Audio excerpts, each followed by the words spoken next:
There's no denying that technology today plays a crucial role in the operation, delivery, quality and the engagement of financial services. Joining me today is Chris from Stockspot to talk about how innovation through technology can influence and improve businesses in wealth management. Welcome, Chris. Thanks, Christine. Maybe we can start with why you decided to launch Stockspot and how technology has helped bring this idea to life. Yeah, sure. I wanted to solve a few big problems I see with the wealth management industry in Australia. Namely, first of all, most investment products that people can access are too expensive, and that's often reflected in poor performance. And most of these products are actually the products that are recommended. So there's a big problem in the advice industry where a lot of the recommendations are actually into these high fee and low performance products. So I wanted to help educate and push consumers into better investment products. And to do that, I think technology provides a great equaliser in the industry, which allows people to access products outside of traditional distribution. Earlier this year, Stockspot was selected as one of Asia's top 10 most innovative early-stage financial technology companies to represent Australia at the Swift Inner Tribe Startup Challenge in Singapore. And the business also secured seed funding from AWI Ventures to support its growth strategy. Congratulations on these achievements. Can you maybe tell us how technology will play a role in personal wealth management in the next 5 to 10 years? Yeah, sure. There's probably a few areas where technology is really going to drive change in the industry from what I see. One is in increased transparency. So I think accessing information online is only going to improve for people, especially in the financial services area. And this is going to allow people to basically see where tangible benefit is added by the financial services industry and where it isn't added. And in areas where it's not added, it's going to give people opportunities to find better services to suit their objectives without paying a lot of the costs that they would unnecessarily. The second area that I'd say is it's going to open up access to more people for financial services. So through technology, it's going to lower the cost and the entry level for people to access good advice and investment services as well.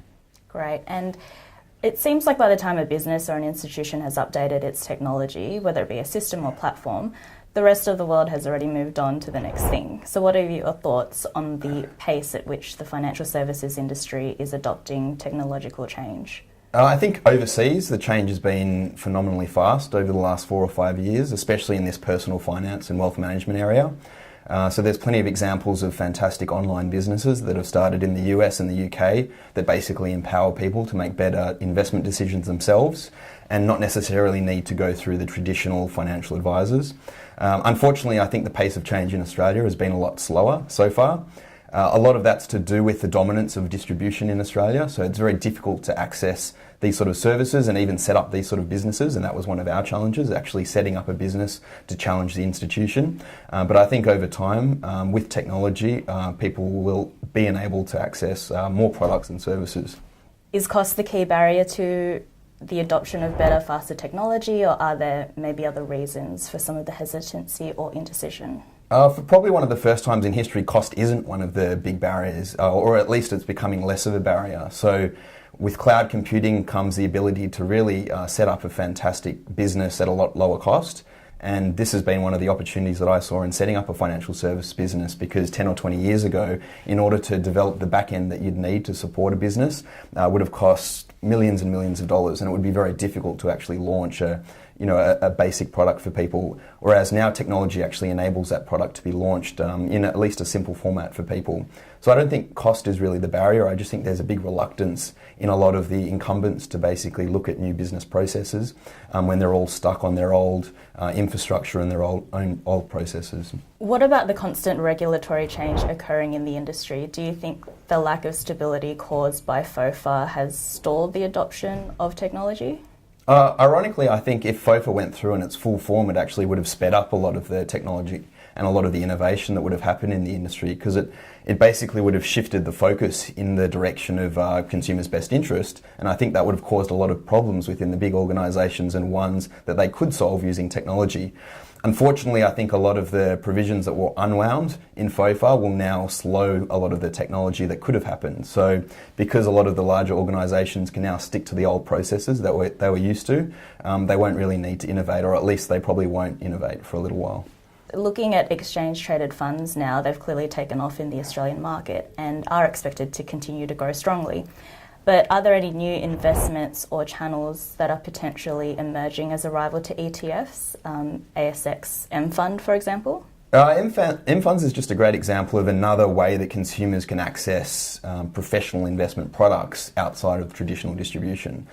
So my perspective is M Funds is another great way for consumers to actually access managed funds, just like ETFs are a great way for consumers to access index funds. Unfortunately, there's not a lot of support from the bigger organisations because they're all trying to own their ecosystems, which are their wrap platforms and their distribution through financial advisors. So outside of a few small independents, there isn't yet a lot of widespread support for these new distribution mechanisms because they contradict a lot of the ways that things have been done in the past and a lot of the profit pools within these banks. So I think it does provide a great opportunity, and that's what we're trying to leverage technology to actually offer these products through to consumers in a really simple and easy to use fashion.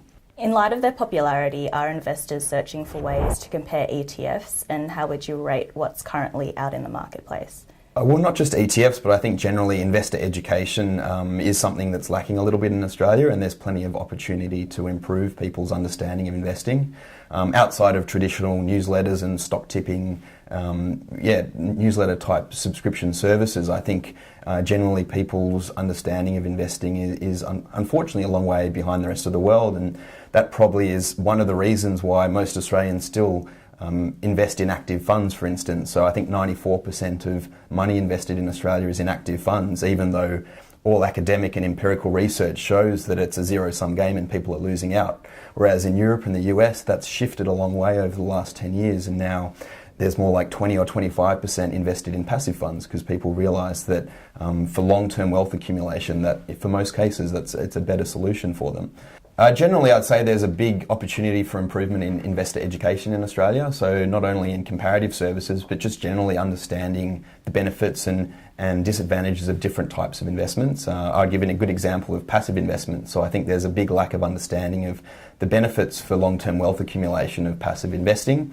A lot of that education has already happened overseas, and that's why there's been a big shift out of active funds into passive funds in the US, for instance. However, in Australia, still 94% of all money is actively managed, whereas that's moving towards 80 and 75% overseas. So education does need to improve. I think one way of improving that education piece is actually by providing better education tools and comparison tools online. So you make the point of ETF comparison tools. I think that's a good example because we saw there was an opportunity to provide more information to consumers about ETFs. There is good information on the ASX website. There's good information on the ETF manufacturers' websites, but unfortunately they have a bit of an issue in that they can't really compare their ETFs to their other issuers because they don't want to step on anyone's toes. Equally, there's the ratings agencies and the ratings businesses that do provide some information, but unfortunately all of that information is either behind paywalls because they try and charge for it, or where it's not behind paywalls, it's because the funds have actually asked the ratings agencies to come in and rate their funds, which is a conflict in itself. That's why we've basically launched an ETF comparison tool on our website, which helps people compare the different ETFs and the different asset classes and select the right one for them. The industry is now focusing on 2015. Could you share some of what Stockspot is planning for the coming 12 months? Sure. So our vision is basically to help people make better investment decisions. So to empower just general consumers out there to invest better. So over 2015, we're going to continue to push forward on different initiatives to provide consumers with different products, services and tools to do that. Great. Well, we'll be sure to keep an eye out. Thank you for joining us, Chris. Thanks for having me on the show.